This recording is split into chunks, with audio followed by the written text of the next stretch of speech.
The baby monitor in my apartment started talking. I don't own a baby.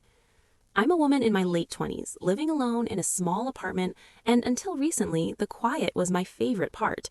That's why what happened last night still doesn't feel real, no matter how many times I replay it. Around 1:30 a.m., I woke up to a soft, crackling sound.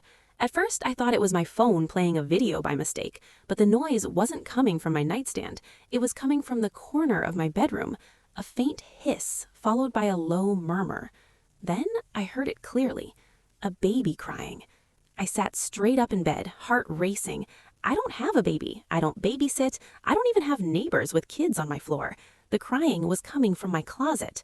I grabbed my phone flashlight and slowly opened the door. Sitting on the floor, plugged into the wall, was a baby monitor. White plastic, small antenna, a tiny green light blinking steadily. I stared at it, frozen. I knew with absolute certainty that it wasn't mine. I would have remembered buying something like that. My hands shook as I unplugged it and the crying stopped instantly. I let out a shaky laugh, trying to calm myself, telling myself someone must have dropped it accidentally. But as I stood there, the monitor crackled again. A woman's voice came through. Soft, calm, familiar. "Don't unplug it." My stomach dropped. The voice sounded like mine. I threw the monitor across the room and it shattered against the wall, going silent. I didn't sleep after that. I sat on my bed until morning, lights on, staring at the broken plastic like it might start talking again. The next day, I asked my landlord if anyone had been in my apartment recently. He checked the records and said no maintenance requests, no inspections, no spare key usage. No one. I tried to forget it. I really did. But last night at exactly 1:30 a.m., I woke up to my phone buzzing. A notification popped up. Audio detected.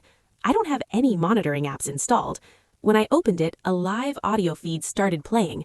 I could hear my bedroom, my breathing, the rustle of my sheets. Then the baby cried again, and over it, clear as day, my own voice whispered, "She's awake." That's when I realized the monitor wasn't meant to watch a baby. It was meant to watch me. I'm writing this from my car with my apartment keys still sitting on the table inside. I didn't go back to unplug anything. I didn't grab clothes. I just left, because whatever was listening to me sleep already knows when I wake up, and I don't want to find out what happens when I don't.